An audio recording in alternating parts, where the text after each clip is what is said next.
প্রতিষ্ঠান ডেস্টিনি টি প্ল্যান্টেশন লিমিটেডের নিয়মিত সাপ্তাহিক যে শুনানি যেটা চলছে, মাননীয় উচ্চ আদালতের নির্দেশে প্রতি সপ্তাহে মাননীয় বিচারিক আদালতে ডেস্টিনি টি প্ল্যান্টেশন লিমিটেডের মামলাটির নিয়মিত কার্যক্রম চলছে। তার ধারাবাহিকতায় আজও শুনানি ছিল ডেস্টিনি টি প্ল্যান্টেশন লিমিটেডের মামলার। আজকের মামলা সম্পর্কে বিস্তারিত যে সাক্ষী যারা ছিলেন, কতজন সাক্ষী ছিলেন এবং সাক্ষীরা কী কী বিষয়গুলো উপস্থাপন করেছেন, এই বিষয়ে কথা বলছেন। আমাদের সাথে যুক্ত আছেন ডেস্টিনি গ্রুপের প্রধান আইনজীবী জনাব এহসানুল সমাজি। আমরা আজকে জানতে চাইব আজকের মামলার সর্বশেষ আপডেটগুলো সম্পর্কে। আজকে বিষয়টি যদি বলেন। ধন্যবাদ। ডেস্টিনি ট্রি প্ল্যান্টেশন লিমিটেডের মামলার বিচার কার্যক্রম আরও এক ধাপ এগিয়ে গেল। আজকে মোট 7 জন সাক্ষী বিজ্ঞ আদালতে সাক্ষ্য দিয়েছেন এবং এই 7 জন সাক্ষীর সাক্ষ্য দেওয়ার প্রেক্ষিতে এই পর্যন্ত মোট 96 জন সাক্ষীর সাক্ষ্য সমাপ্ত হলো। আজকে যারা সাক্ষ্য দিয়েছেন তারা সকলেই ব্যাংকার। তারা সাক্ষ্য দিতে গিয়ে তারা বেশ কিছু ডকুমেন্টস অর্থাৎ ব্যাংক রিলেটেড ডকুমেন্টস তারা সাবমিট করেছেন। মূলত আজকের ডকুমেন্টসগুলোর মধ্যে জনাব মোহাম্মদ রফিকুল আমিন, জনাব মোহাম্মদ হোসেন, ফারাহ দিবা তাদের সংশ্লিষ্টতায় কোনো ডকুমেন্টস ছিল না। কতিপয় সাক্ষী lieutenant general M Harunur Rashid এবং তার স্ত্রীর নামীয় যৌথ অ্যাকাউন্টের রিলেটেড কিছু ব্যাংক ডকুমেন্টস তারা দিয়েছেন। এই সাক্ষীদেরকে জেরা করা হয়েছে। জেরায় সাক্ষীরা পরিষ্কারভাবে বলেছেন যে এই অ্যাকাউন্টসে ডেস্টিনি স্বার্থ সংশ্লিষ্ট কোনো প্রতিষ্ঠান থেকে কোনো টাকা এই অ্যাকাউন্টে ক্রেডিট হয়েছে এর সমর্থনে কোনো ডকুমেন্টস দাখিলীয় ডকুমেন্টসের মধ্যে নাই। সুতরাং আজকের যে সাক্ষী যারা এসেছেন, যারা সাক্ষ্য দিয়েছেন, যে ডকুমেন্টসগুলো দিয়েছেন, আজকেও এই ডকুমেন্টসগুলো দাখিলের মাধ্যমে আমরা দেখতে পাই যে প্রকৃতপক্ষে একটা ব্যাংকিং ট্রানজ্যাকশনসের সাপোর্টে যে ইনস্ট্রুমেন্টসগুলো থাকা দরকার সেই ইনস্ট্রুমেন্টসগুলো আজকে এভিডেন্স হিসাবে বিজ্ঞ আদালতে প্রদর্শিত হয় না। আজকে যে 7 জন সাক্ষী ছিলেন, এই 7 জন সাক্ষী যাদেরকে আপনি জেরা করেছেন, কার পক্ষ থেকে জেরা করেছেন ওনাদেরকে? আজকে যেহেতু আজকে জনাব মোহাম্মদ রফিকুল আমিন, জনাব মোহাম্মদ হুসেইন বা ফারাহ দিবা তাদের সংশ্লিষ্টতায় কোনো ডকুমেন্টস ছিল না, শুধুমাত্র লেফটেন্যান্ট জেনারেল এম হারুনুর রশিদের সংশ্লিষ্টতায় ছিল, সেই জন্য তাঁর পক্ষ থেকেই সাক্ষীদেরকে জেরা করা হয়েছে। ডেস্টিনি টি প্ল্যান্টেশন লিমিটেড থেকে অ্যাকাউন্ট থেকে টাকা ট্রান্সফারের ব্যাপারটি সাক্ষীরা উপস্থাপন করেছিলেন। এই বিষয়ে আপনি কিছু কথা জিজ্ঞাসা করেছিলেন, বিষয়টি যদি একটু। জি ধন্যবাদ।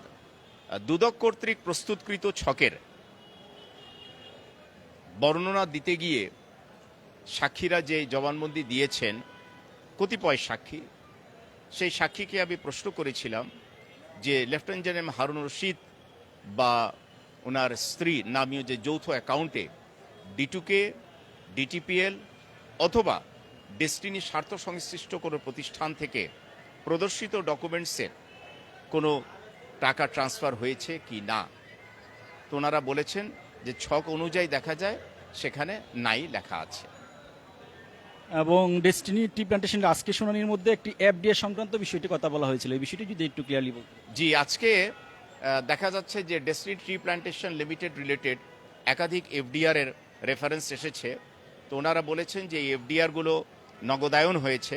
তখন সাক্ষীকে জেরায় প্রশ্ন করা হয়েছে যে এই নগদায়ন প্রেক্ষিতে কোনো টাকা জনাব মোহাম্মদ রফিকুল আমিন, জনাব মোহাম্মদ হোসেন, ফারাহ দিবা কিংবা অন্য কোনো আসামিদের অ্যাকাউন্টে টাকা স্থানান্তর হয়েছে কি না। সাক্ষীরা বলেছেন যে যেহেতু ব্যাংক ইনস্ট্রুমেন্টস সেখানে নাই, সুতরাং সেটা না দেখে নিশ্চিত করে বলা যাবে না। আজকে মাননীয় আদালত যে পরবর্তী শুনানির তারিখটা দিয়েছেন, এই তারিখটা মূলত কবে দিয়েছেন? আজকে স্বাভাবিকভাবে আমাদের প্রতি মঙ্গলবারই সাক্ষ্য হয়, কিন্তু যেহেতু আগামী মঙ্গলবার আমাদের এই মামলার লন্ডন পাবলিক প্রসিকিউটর অ্যাভেলেবল থাকবেন না, তিনি একটা ট্রেনিংয়ে যাবেন মর্মে বিজ্ঞ আদালতকে জানিয়েছেন। সুতরাং সেই হিসাবটা বিবেচনা করে আগামী 16ই মে অর্থাৎ বৃহস্পতিবার বিজ্ঞ আদালত তারিখ পরবর্তী সাক্ষীর জন্য তারিখ ধার্য করেছে। এই মুহূর্তে আমরা যতটুকু জানতে পেরেছি 96 জন সাক্ষী সাক্ষ্য গ্রহণ সম্পন্ন হয়েছে। এটা সামনের সপ্তাহ কি অবস্থা হতে পারে সাক্ষীদের বিষয়টি? আজকে বিজ্ঞ বিচারিক আদালত লন্ডন পাবলিক প্রসিকিউটর এবং ইনভেস্টিগেটিং অফিসারকে মৌখিকভাবে সকল সাক্ষীদেরকে বিজ্ঞ আদালতে হাজির করা হয়, সেই মর্মে মৌখিকভাবে নির্দেশ দিয়েছে। ধন্যবাদ আপনাকে। ধন্যবাদ। সম্মানিত দর্শক, আপনারা জানতে পেরেছেন, ইতিমধ্যে জেনেছেন যে ডেস্টিনি টি প্ল্যান্টেশন লিমিটেডের মামলার প্রায় 96 জন সাক্ষ্য গ্রহণ সম্পন্ন হয়েছে। আমরা আশাবাদী সামনের সপ্তাহ, যেহেতু 16 তারিখ শুনানি আছে, এই 16 তারিখে আরও বিস্তারিত বিষয়টি আপনারা জানতে পারবেন। আমরা এই মুহূর্তে কিছু বিনিয়োগকারী আছেন, ঢাকার বাহির থেকে আসছেন।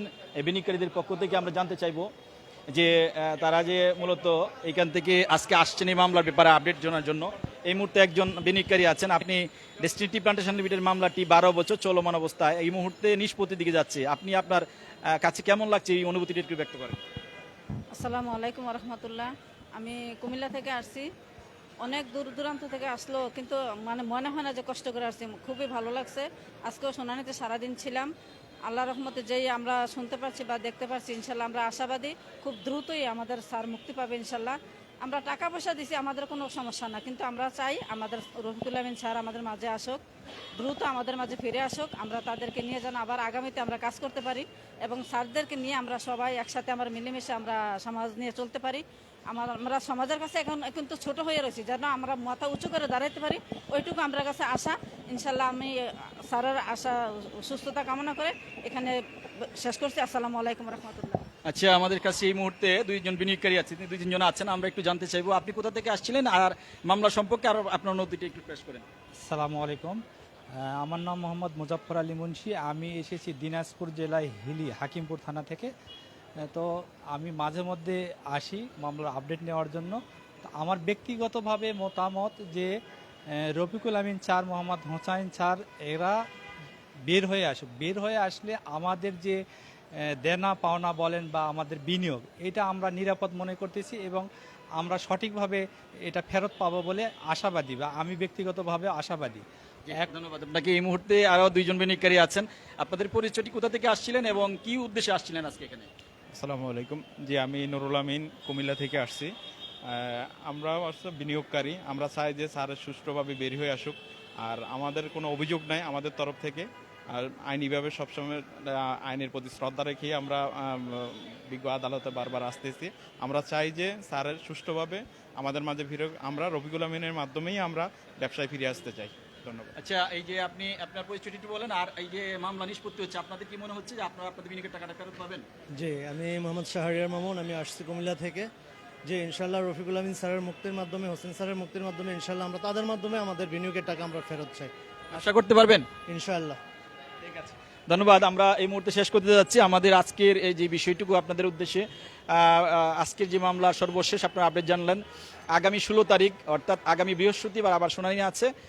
সেই পর্যন্ত আপনারা সকলেই দৈনিক ডেস্টিনির যে পেজটি আছে, পেজটিতে আপনারা অবশ্যই লাইক দিবেন, অবশ্যই আপনারা শেয়ার করবেন, আপনাদের মূল্যবান মতামত প্রকাশ করবেন এবং এই পেজটি শেয়ার করে আপনারা 45 লক্ষ বিনিয়োগকারী যারা আছে তাদেরকে আপনারা এই মেসেজটিকে পৌঁছে দেওয়ার জন্য সকলের প্রতি একটা উদারত আহ্বান রাখছি। আবারও দেখা হবে আগামী সপ্তাহে বৃহস্পতিবার। ভালো থাকুন সবাই। আসসালামু আলাইকুম রহমতুল্লাহ বারকাতুহু।